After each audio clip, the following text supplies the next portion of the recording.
যাকাত হচ্ছে ইসলামের পাঁচটি রুকনের মধ্যে থেকে অন্যতম একটি রুকন, এটি তৃতীয় রুকন, one of the 5 pillars of Islam, ইসলামের পাঁচটি ভিত্তির একটি ভিত্তি। কিন্তু যাকাতটা হচ্ছে আল ইবাদ আল মালিয়া, এটা হচ্ছে আর্থিক ইবাদত। এই ইবাদতের ক্ষেত্রে অনেকে ঝামেলায় পড়ে যায়। এটাতে অনেকে 5 ওয়াক্ত সালাত আদায় করে, কষ্ট করে রমাদানের 30টা রোজা রাখে, কিন্তু যাকাত দিতে চায় না। এই জায়গাটাতে অনেকে ভুল করে ফেলে।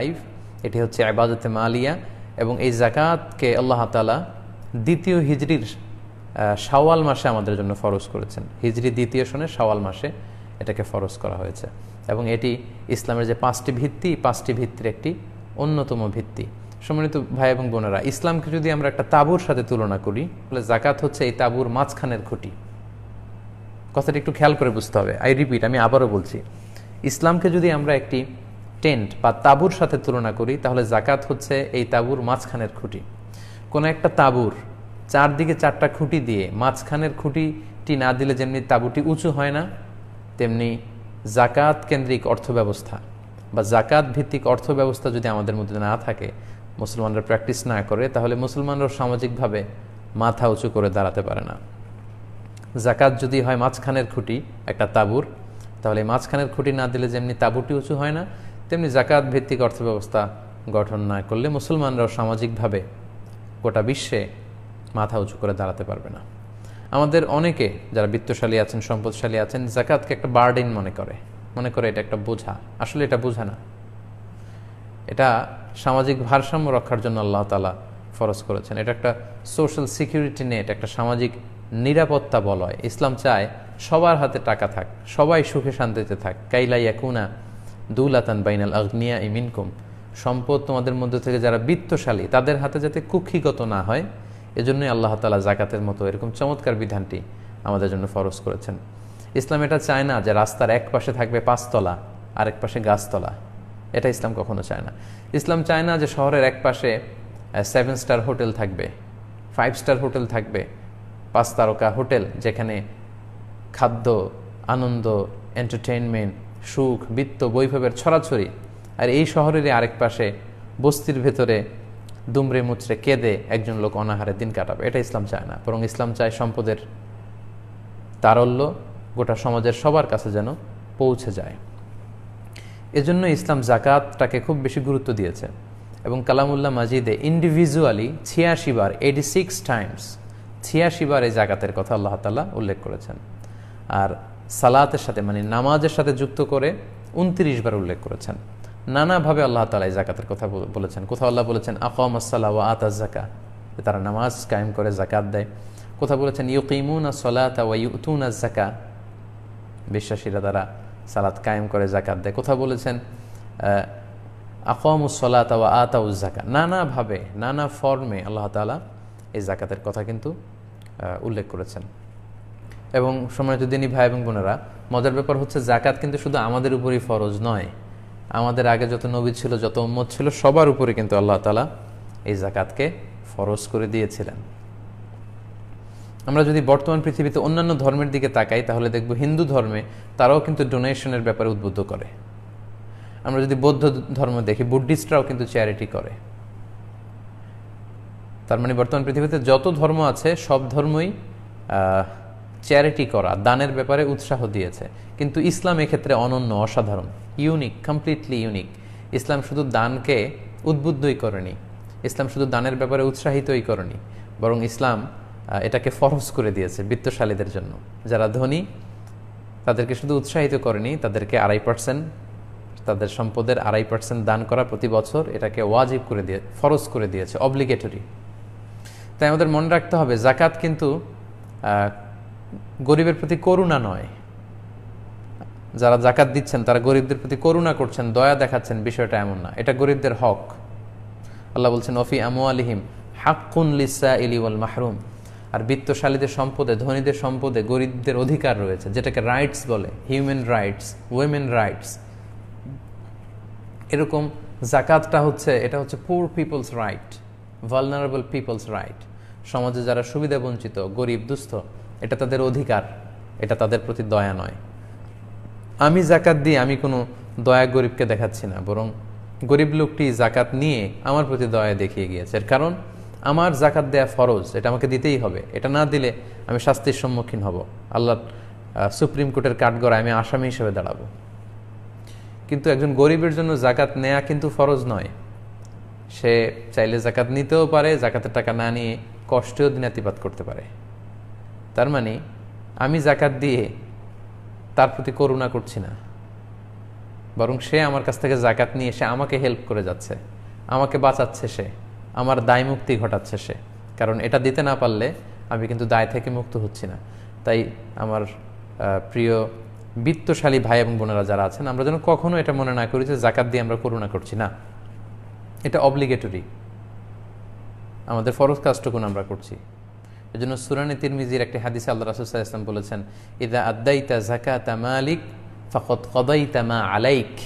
যখন তুমি জাকাত দিলে তখন তুমি করুণা করোনি, বরং তোমার উপর যেটা অবধারিত ছিল তুমি সেটাই করেছ। এবং ইসলামের এই জাকাতের সিস্টেম এটা রাষ্ট্রীয়ভাবে উত্তোলনের কথা, অর্থাৎ গভর্নমেন্ট এই জাকাতকে কালেক্ট করবে এবং যারা গরিব পুর সিটিজেন আছে তাদের মধ্যে বিতরণ করবে। সহিহ বুখারীর বর্ণনা যে তুখাযু মিন আগনিয়াইহিম ওয়া তুরাদ্দু আলা ফুকারাইহিম, it will be taken from the richer section of the society and it will be distributed to the poor people, the vulnerable people of the society.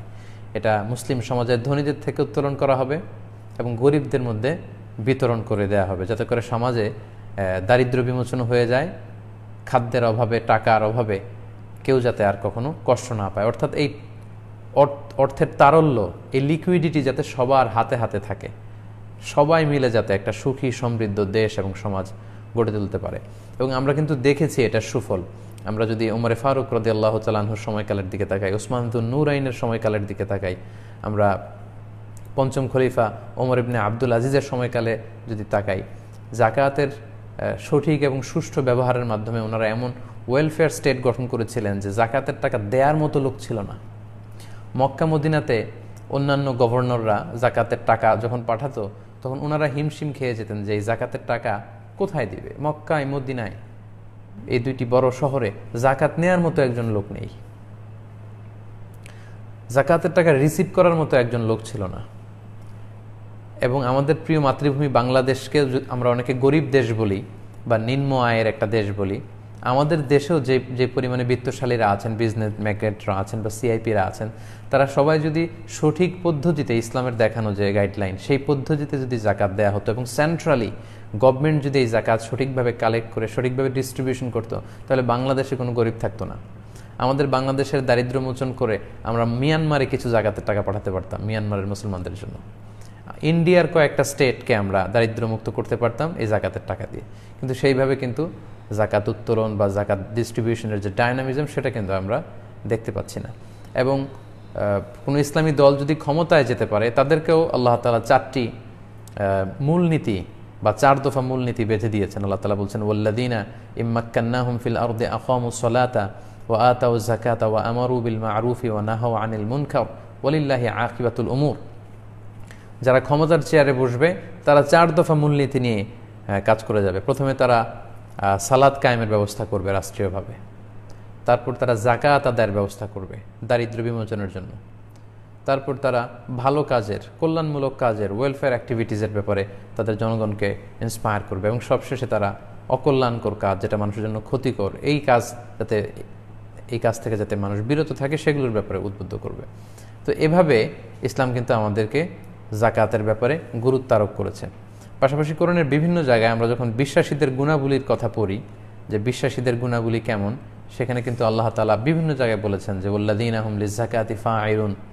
সূরা মুমিনুনে বিশ্বাসীদের যে গুণাবলী পাওয়া যায় সেখানে আল্লাহ বলছেন বিশ্বাসীরা তাদের উপর যখন জাকাত ফরজ হয় তারা এই জাকাতকে তারা আদায় করে, এই জাকাত প্রদানে তারা গরিমসি করে না।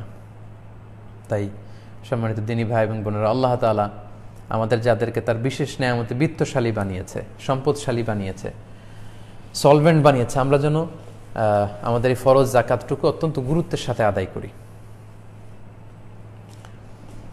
এ পর্যায়ে আমরা জানব যাদের উপরে আল্লাহ তাআলা জাকাত ফরজ করেছেন, জাকাত ফরজ হওয়ার পরেও যারা এই জাকাত আদায় করেনি তাদের ব্যাপারে ইসলাম কি বলে, তাদের ব্যাপারে কোনো শাস্তির ঘোষণা আছে কিনা সে ব্যাপারে আমরা শুনব। আমরা যদি পবিত্র কালামুল্লাহ মাজিদের আয়াতগুলো এবং আল্লাহ রাসূল সাল্লাল্লাহু আলাইহি ওয়াসাল্লামের প্রফিটিক যে হাদিসগুলো, ট্র্যাডিশনগুলোর দিকে তাকাই, তাহলে দেখব যে জাকাত ফরজ হওয়ার পরেও যারা জাকাত আদায় করতে চাইবে না বা জাকাত আদায় করবে না, তাদের ব্যাপারে কঠিন হুঁশিয়ারি ঘোষণা করা হয়েছে এবং ভয়ঙ্কর শাস্তির ঘোষণা দেওয়া হয়েছে। সূরা তাওবার 34 নম্বর আয়াতে আল্লাহ তাআলা এই ব্যাপারে জাকাত যারা আদায় করবে না তাদের শাস্তির ব্যাপারে সুস্পষ্ট ঘোষণা দিয়েছেন। আল্লাহ বলছেন, ওয়াল্লাযীনা ইয়াকনিজুনা আয-যাহাবা ওয়াল ফিদ্দাতা ওয়ালা ইউনফিকুনাহা ফি সাবিলিল্লাহি ফাবাশশিরহুম বিআযাবিন আলীম। নবী হে, যারা স্বর্ণ, রৌপ্য, টাকা পয়সা, ব্যাংক ব্যালেন্স এগুলোকে গচ্ছিত করে রাখে, জাকাত ফরজ হওয়ার পরেও জাকাত দেয় না, তাদেরকে আপনি কঠিন আযাবের, কঠিন শাস্তির সুসংবাদ দিন। শাস্তির আসলে সুসংবাদ হয় না, শাস্তির হয় দুঃসংবাদ। কিন্তু এখানে সুসংবাদ বলে আল্লাহ তাআলা শাস্তিটা যে খুব ভয়ঙ্কর হবে এবং যারা আদায় করলো না তারা যে অনেক বড় পাপ কাজ করলো, এই বিষয়টা বোঝানোর জন্য বললেন তাদেরকে সুসংবাদ দেন যে এমন কঠিন শাস্তি দেয়া হবে যেটা তারা কল্পনাও করতে পারবে না। ইয়াউমা ইউহমা আলাইহা ফি নারি জাহান্নাম ফাতুকুয়া বিহা জিবাহুহুম ওয়া জুনুবুহুম ওয়া যুহুরুহুম হাযা মা কানাসতুম লিআনফুসিকুম ফাযুকু মা কুনতুম তাকনিজুন। তারপরের আয়াতেই সূরা তাওবার 35 নম্বর আয়াতে আল্লাহ বললেন, সেদিন যে সম্পদগুলো তারা জমিয়ে রেখেছিল এগুলোকে আগুনে পোড়ানো হবে, আগুনে পুড়িয়ে এগুলো দিয়ে যারা জাকাত দেয়নি তাদের কপালে দগ্ধ করা হবে, তাদের পাজরে দুই পাশে দগ্ধ করা হবে, তাদের পিঠে ছেঁকা দেয়া হবে। এই সম্পদগুলোকে বিশাল লোহার খুন্তি বানিয়ে কপালে, পাজরে, পিঠে তাদেরকে ছেঁকা দেওয়া হবে। আর তাদেরকে বলা হবে, হাযা মা কানাসতুম লিআনফুসিকুম, এই তো তোমাদের সম্পদগুলো যেগুলো তোমরা নিজেদের জন্য গচ্ছিত রেখেছিলে।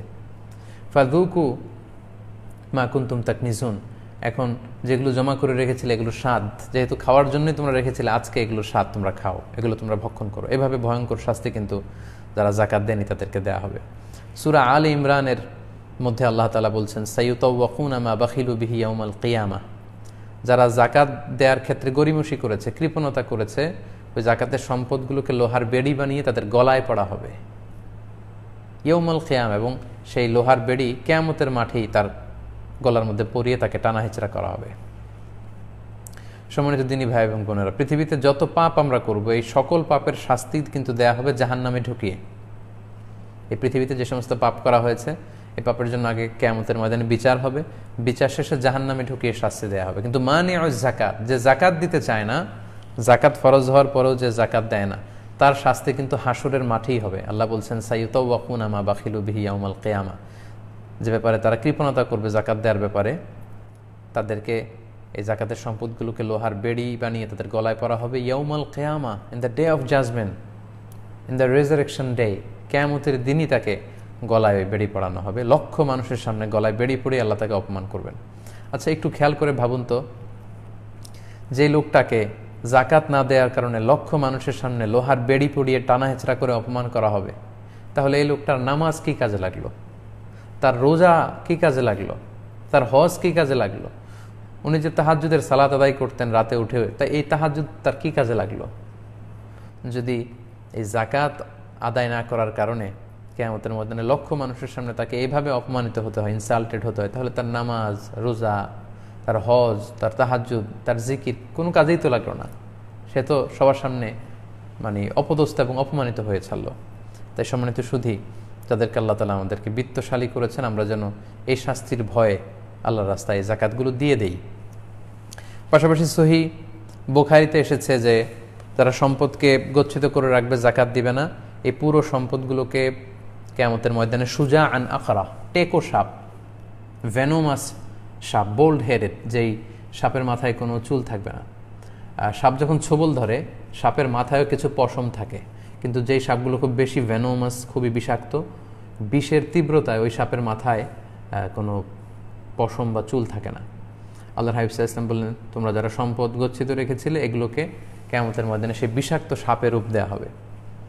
যারা জাকাত আদায় করেনি তাদের পা থেকে পেঁচাতে পেঁচাতে সারা শরীরে ওই সাপ পেঁচিয়ে তাদের দুই চোয়ালে, মুখের দুই পাশে এসে ছোবল মারতে থাকবে আর বলতে থাকবে, আনা মালুক, আনা কানজুক, আমি তোমার সম্পদ, আমি তোমার গচ্ছিত ধন সম্পত্তি, আমাকে ভোগ করার জন্য রেখে দিয়েছিলে, আজকে আমাকে ভোগ করো, আজকে আমাকে খাও।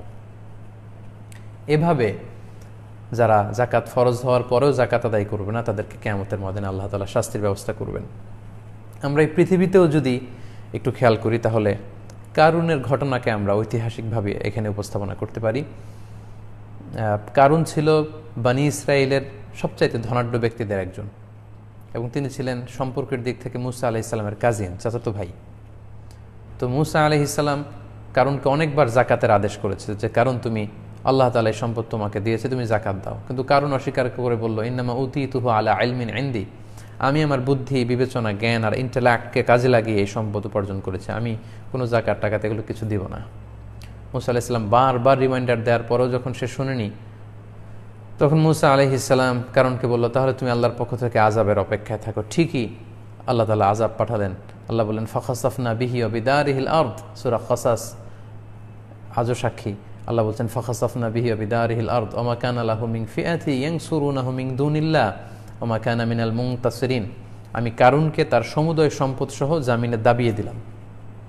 এবং সহিহ বুখারীতে এসেছে যে কারুন তার সব সম্পদ সহ প্রতিদিন 1 বিঘত করে আন্ডারগ্রাউন্ডে যেতেই থাকবে up to the day of judgement, কিয়ামত পর্যন্ত সে নিচের দিকে যেতেই থাকবে। এবং আমি স্বচক্ষে এই কারণের এই ধ্বংসাবশেষ, এই জায়গায়, ভয়ঙ্কর জায়গায়, এই লোকেশন আমি দেখে এসেছি। মিশরের রাজধানী কায়রো থেকে প্রায় 100 মাইল দূরে আল ফাইয়ুম নামে একটি জেলা আছে মিশরের, সে জেলাতে কিন্তু কারণের এই ধ্বংসাবশেষ গোটা বিশ্বের যত ধনী ব্যক্তিরা আছে, বিত্তশালী যারা জাকাত আদায় করছে না, তাদের জন্য ইতিহাসের সাক্ষী হয়ে কিন্তু ঠায় দাঁড়িয়ে আছে ওই জায়গায়। তাই এগুলো যদি আমরা খেয়াল করি, তাহলে দেখব যে কতটা ভয়ঙ্কর শাস্তির ঘোষণা আল্লাহ তাআলা দুনিয়াতেও তো কারণের শাস্তির মাধ্যমে আমাদেরকে চাক্ষুষ দেখালেন, পাশাপাশি আখিরাতে এই ভয়ঙ্কর শাস্তিগুলো কিন্তু আল্লাহ তাআলা আমাদের জন্য জমা রেখেছেন।